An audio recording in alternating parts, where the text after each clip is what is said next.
महाराज सांगतात या मृत्यू लोकामध्ये संत येण्याचं कारण सांगितलं. येथे उपकारासाठी आले घरजा वैकुंठी. संत महात्मे या मृत्यू लोकामध्ये येतात. त्याचं कारण हे आहे की ते काय करतात?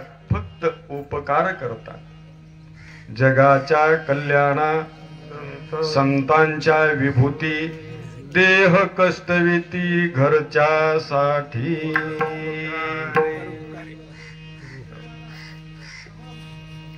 संत जे येतात ते उपकार करण्याकरता येतात. सहज विचारलं. हो, संत उपकार करता येतात. हो, आता किती उपकार, अगणित उपकार. पण संतांनी आल्याबरोबर पहिला उपकार केला तो म्हणजे जाग केलं. उठ जागे वारे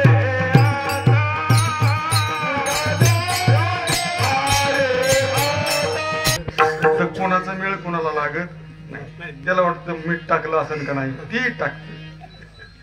ते दुसऱ्याला वाटतं नाही नाही त्याच्याकडून विसरलं असेल, ती टाकते.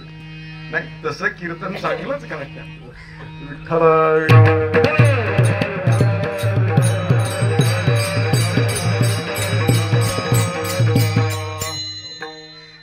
तिघांचं कार्य मी तुम्हाला सांगतोय.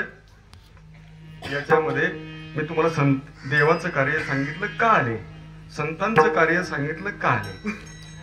मग या तिघांपैकी राहिला जीव.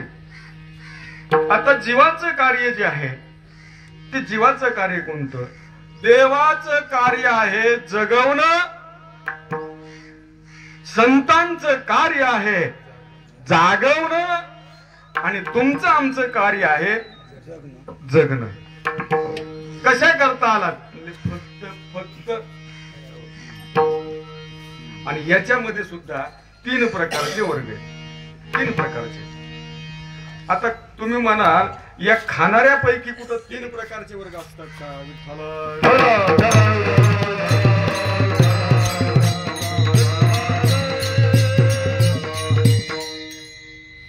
तीन प्रकार याच्यामध्ये. एक आहे योगी, बरोबर आहे. दुसरा आहे भोगी आणि तिसरा आहे रोगी. भोगी फक्त 2 टायमाला जेवतो. योगी फक्त 1च टायमाला जेवतो. आणि रोगी मात्र सारखं खात राहतो. 3 प्रकार. बर, पण हा तिसरा जो वर्ग आहे, हा तिसरा वर्ग जन्माला येत असताना तसं त्याला जन्माला येता येत नाही. त्याचं जर काही पूर्वसंचित असेल, पूर्व पुण्य असेल, तर त्याला या मृत्यू लोकामध्ये जन्माला येता येत.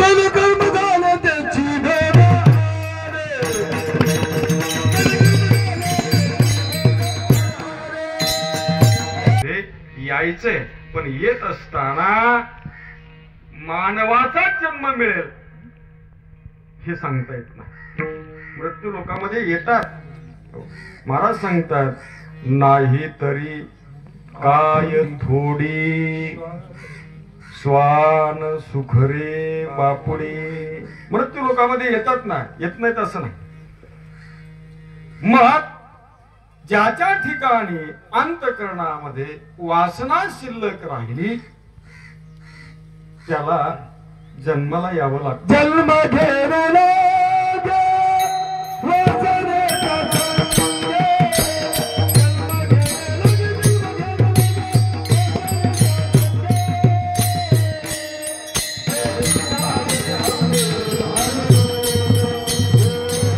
सांगितलं. एक एक योनी कोटे कोटे फेरा मनुष्य देहाचा वारा मग लागे. अनेक जन्म जन्म फिरत फिरत किती महाराजांनी सांगितलं, ज्याचं गणित करता येत नाही एवढे जन्म. किती जन्म? ज्याचं गणितच करता येत नाही एवढे जन्म झाले. गणित नाही जी दातारा. किती जन्म झाला, किती जन्म झाला फेरा. गणित नाही जी दातारा. भोरा भाऊ थोरा ओळसिया. तुम्ही कॅल्क्युलेटर पाहिलं, कॅल्क्युलेटर आता बुद्धी चालवायचं काही काम राहिलं नाही. त्याला पावकी नेमकी हे नाही कॅल्क्युलेटर बरोबर. हा काही काही गोष्टी अशा आहेत त्याचं गणित करता येत नाही. आता कॅल्क्युलेटर मध्ये आपल्याला गणित करता येतं, नका काय उजळणी पाठ असं ना, पण गणित मात्र करता येतं. तस महाराज सांगतात इतके जन्म झाले गणित नाही जी दातारा, ज्याचं गणितच करता येत नाही एवढे जन्म झाले. पण जन्म होत असताना इतर योनीमध्ये इतर जन्मामध्ये त्याला काही महत्व नाही. महत्व फक्त आहे ते मानव शरीराला, या शरीराला. बर, काय एवढं महत्व आहे तर स्वर्गात गेलेले देव सुद्धा बाकीच्या शरीराची इच्छा करत नाहीत. ती इच्छा करतात ती कोणत्या शरीराची, याच शरीराची. देव जरी इथं अवताराला आले तरी असं काही वेगळं मानव योनीमध्येच आहे. संत आले येतात आहेत ते मानव योनीमध्येच आहे, या शरीरामध्ये आहेत. मग एवढं महत्व असताना सुद्धा महाराज म्हणतात तुम्ही आम्ही इथं जन्माला आलो पण त्याचं महत्व कळालं नाही. कोणाचं? या शरीराचं. काय महत्व आहे तर महाराज सांगतात या शरीरामध्ये आल्यानंतर या जीवानं जर ठरवलं की मला देव व्हायचंय तरी देव होता येतं. या शरीरामध्ये आलेल्या जीवानं जर ठरवलं मला संत व्हायचंय तरी होता येतं. आणि या शरीरानं इथं या मृत्यू लोकामध्ये आल्यानंतर मला गटारात लोळायचंय असं जरी ठरवलं तरी त्याला लोळता येतं.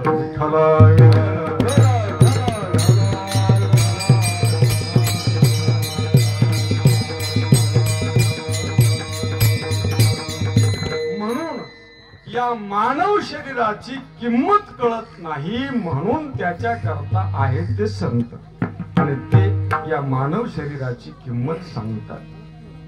मनुष्य देहीचे निज्ञाने सचितानंद पदवी घेणे एवढा अधिकार नारायणे कृपा अवलोकने दिदला विठ्ठल.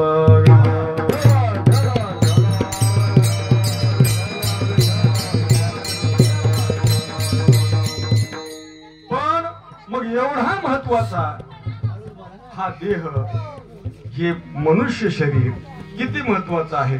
पण आपल्याला तुम्हा मला मिळालं पण खरं सांगा कळालं का? नाही, कळत नाही. म्हणून संत महात्म्याने उपकार केला, या शरीराचं महत्व सांगितलं. मग तुम्हा मला हे शरीर मिळालं, हा देह मिळाला पण कळाला नाही. का कळाला नाही तर विनोदानं असा एक दृष्टांत सांगितला जातो की जसं या शरीराची किंमत त्याला कळाली नाही. मग कोणाला कळती या शरीराची किंमत तर तुम्हाला सांगतो, जर एखादा अवयव निकामी झाला आणि त्याला दवाखान्यात का नेलं आणि एखाद्या शरीराची एखाद्या अवयवाची किंमत तिथं आपल्याला सांगितली जाते. एवढा अनमोल हा देह तुम्हा आम्हाला दिला पण कळाला नाही. एका राजानं काय केलं, त्याच्या राज्यामध्ये दौंडी दिली की जो कोणी मला कावळा आणून देईल त्याला मी अर्ध राज्य बक्षीस देईल. दौंडी दिली. आता कावळा मध्ये काही सामान्य आहे का? सगळ्यात हुशार, तो सहजासहजी मिळू शकत नाही. आणि ही एक दौंडी एका आंधळ्यानं ऐकली आणि तो आंधळा गंगेवरती स्नाना करता निघालेला होता. त्याला वाटलं तर डोळेच माणसाला कावळा सापडू शकत नाही ना, आपण तर आंधळे आपल्याला कधी मिळणार. तो गंगेवरती गेला. गंगेमध्ये स्नान करत असताना त्याचे बरेच नियम होते. काही काही माणसाचे बरेच नियम असतात. तसा त्याचा एक नियम होता, गंगेमध्ये स्नान केलं आणि पाण्याच्या बाहेर असा वर आल्याबरोबर टाळी वाजवणं हा त्याचा नियम. गंगेमध्ये स्नान केलं आणि स्नान केल्यानंतर त्या पाण्याच्या बाहेर आला आणि बाहेर आल्याबरोबर हातामध्ये त्या गंगेतलं पाणी घेतलं, सूर्याला आरती दिली आणि टाळी वाजवली. टाळी वाजवल्याबरोबर टाळी वाजवायला आणि त्याच्या हातात कावळा एकच. आणि मग त्यानं असं ते पाहिलं आणि पाहिल्यानंतर त्याच्या लक्षात आलं हा कावळा आहे. तुम्ही म्हणाल त्याला तर दिसत नव्हतं, कसं काय कळलं? आंधळी माणसं जी असतात त्या आंधळ्या माणसाचे सगळे बाकीचे अवयव एवढे तीक्ष्ण सुंदर असतात, काय सांगू. स्पर्श झाल्याबरोबर त्याला कळतं. आंधळ्या माणसाच्या हातामध्ये बंद पडलेली जुनी 2000ची जरी नोट दिली, जर ठेवली असली तरी ते ओळखतं कितीची 2000ची, असं स्पर्श केल्याबरोबर. आंधळ्या माणसाला तुम्ही एकदा बोला आणि पुढच्या पंचवार्षिकला निवडणुकीला त्याच्या समोर जाण, बाबा मला निवडून द्या असं म्हणा, ते विचारित नाही ते कोण आहे म्हणून, ते लगेच नाव घेत. म्हणजे इतकी स्मरणशक्ती चांगली असते. तस त्याने स्पर्श केल्याबरोबर ओळखलं हा कावळा आहे. मग त्या राजानं जी दौंडी दिलेली होती ती दौंडी त्याच्या कानावरती आली. मनामध्ये त्याने विचार केला, अरे आपल्या राजानं दौंडी दिलेली आहे की जो कोणी मला कावळा आणून देईल त्याला मी अर्ध राज्य बक्षीस देणार. असं म्हटल्याबरोबर या ठिकाणी मानव जन्माला आलेले जे जीव आहेत ते समाधानी कधीच नाही. त्यांची हाव इथं आल्यानंतर काही ती पुरे होत नाही. त्याच्याही मनामध्ये लालसा उत्पन्न झाली, अरे अर्ध राज्य घेऊन काय करायचंय, मग आपल्याला सगळंच राज्य प्राप्त झालं पाहिजे. पण आठ कोणती, कावळा पकडला की मग आता अर्ध राज्य तर मिळालेलंच आहे, पण अर्ध कशाला ठेवायचंय म्हणून काय म्हणला, नुसतं पाण्यात खाली बुडलं आणि वर आलं, टाळी वाजवली की कावळा सापडतोय. मनामध्ये विचार केला, हा सापडलेला कावळा कोणाकडे द्यावा. त्याचा आंधळ्या माणसाचा विश्वास कोणावरच असतो. कोणाकडे द्यावा, कोणाकडे द्यावा. त्याने विचार केला, कोणाकडेही देऊन उपयोग नाही, याला काय करावं, आपण आपल्या बगलेमध्ये धरावं. बगलेमध्ये ठेवला, पाण्यामध्ये बुडी घेतली आणि बुडी घेतल्यानंतर वर आला. नित्य नियमाप्रमाणे त्याची जी सवय होती त्या सवयीप्रमाणे त्यांनी टाळी वाजवली. वाजवल्याबरोबर त्याच्या टाळीमध्ये काही कावळा आला नाही, पण होता तो सुद्धा निघून गेला. जसं महाराज सांगतात, पावला हा देह, महाराज सांगतात, पावला हा देह काग टाळी न्याय, न घडे ते उपाय घडू आले. म्हणून महाराज म्हणतात, या मनुष्य जन्माची किंमत फार मोठी. मग ज्याला मनुष्य जन्म प्राप्त झालेला आहे, जो मृत्यू लोकांमध्ये आलेला आहे, त्यानं काय करावं. काही गोष्टी सांगितल्या इथं आल्यानंतर करायला. इथं आलेल्या मनुष्य जन्मामध्ये आलेल्या जीवानं काय करावं, इथं आल्यानंतर साठवावं.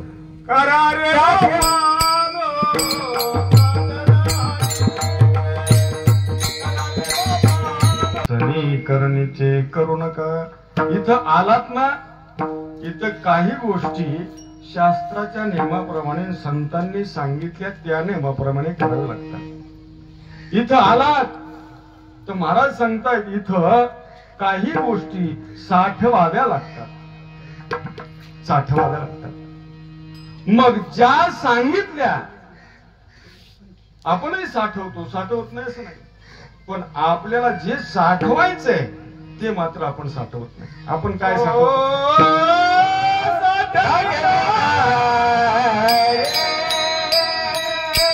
इथं काही गोष्टी साठवाव्या लागतात.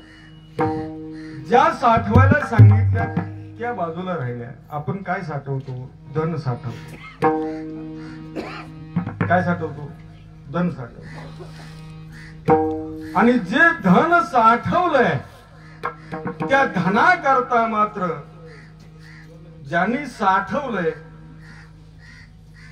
त्याच्या पसलं घ्यायला सगळे टपून बसतात. आणि तसं जर नाही दिलं तर कीर्तनात कशाला बोलायचे? त्याला आडवतात, त्याला हातभार करतात, त्याच्याकडच इसकून घेऊन जातात.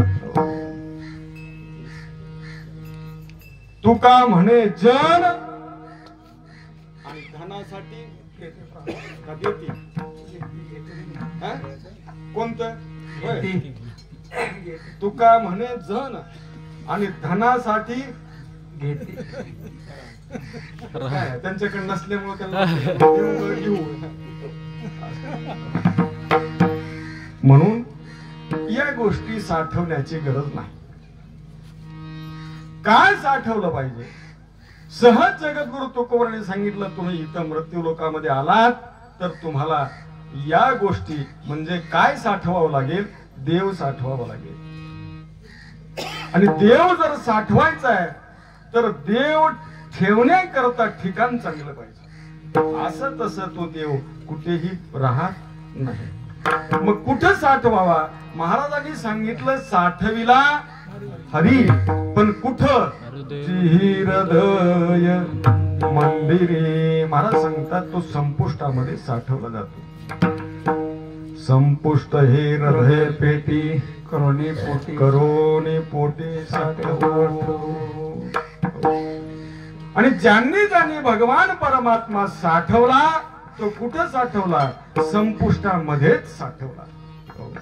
सावता महाराजांना विचारा, तुम्ही इथं आलात मृत्यू लोकामध्ये, तुम्ही काय साठवलं?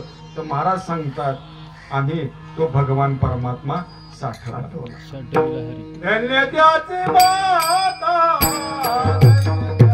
भगवान परमात्मा साठवला जातो. सावता महाराजांनी तो साठवला. धन्य त्याची माता, धन्य त्याचा पिता, साठविला दाता त्रैलोक्याचा. मला सांगतात तो भगवान परमात्मा. जनाबाईला विचारा, तुम्ही मृत्यू लोकामध्ये आलात, तुम्ही इथं आल्यानंतर काय साठवलं? महाराज जनाबाई सुद्धा सुंदर वर्णन करतात.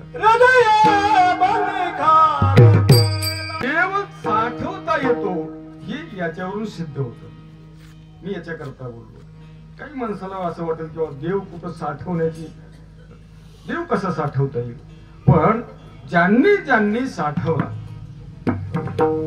हनुमंतरायला विचारा, तुम्ही तो भगवान परमात्मा कुठं साठवला? तर त्यांनी तो भगवान परमात्मा संपूर्ण पंचायतन छाती फाडून दाखवलं.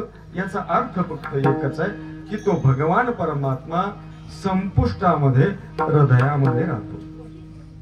एवढा प्रभू भावे देणे संपुष्टी राहावे.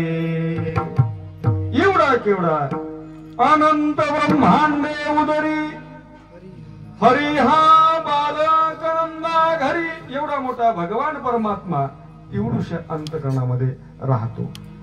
जगद्गुरु तुकोबांनी सांगितलं, आम्ही तो भगवान परमात्मा साठविला हरी, तुम्ही सुद्धा तो साठवा. लोक म्हणले, महाराज जिथं साठवायचं आहे ते आमचं काही चांगलं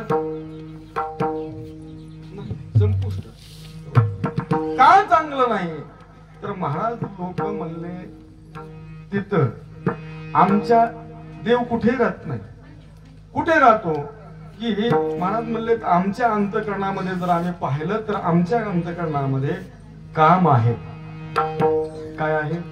काम आहे, क्रोध आहे, दंभ आहे, अहंकार आहे, वासना आहे. या सगळ्या विकार ज्याच्या अंतकरणामध्ये आहेत त्या ठिकाणी देव राहत नाही. म्हणून हे सगळे विकार घालवण्याकरता आणि ते चित्त निर्मळ करण्याकरता काय करावं लागेल? गोपाळ तो साठवला जात नाही. मग ते जर स्वच्छ निर्मळ पवित्र करायचं असेल तर त्याच्याकरता काय करावं महाराजांना विचारलं. महाराजांनी सांगितलं फक्त तुम्ही काय करा, या कलियुगामध्ये सगळ्यात श्रेष्ठ साधन जर कोणतं असेल ते आहे भगवंताचं नाम, ते घ्या. मग कोणतं घ्यावं असं विचारलं तर विष्णू सहस्त्रनामामध्ये किती नावं सांगितली भगवान परमात्म्याची? 1000 नावं सांगितली. याच्यापैकी कोणतंही घ्या म्हणजे. ओम विष्णु विष्णु षटकारो भूत भूय भूत प्रभो भूत कृत भूत भावो भूतात्मा एवच. विष्णू सहस्त्रनामामध्ये 1000 नावं सांगितली. याच्यापैकी कोणतंही घ्या. कोणतं घ्या म्हणजे कधी राम घ्या, कृष्ण घ्या. मग तुम्ही हरीलाच का साठवलं तर जगद्गुरु तुकोबराने सांगितलं हरी हा जो मंत्र आहे, हरी हा साठवणारा जो मंत्र आहे, हरी जो आहे तो मलाच नाही तर भगवान शिवाला सुद्धा आवडतो आणि त्यांनी सुद्धा या मंत्राचा जप केला म्हणून मी सुद्धा तो हरी माझ्या अंतकरणामध्ये साठवतो. हरी हरी हरी मंत्र हा शिवाचा.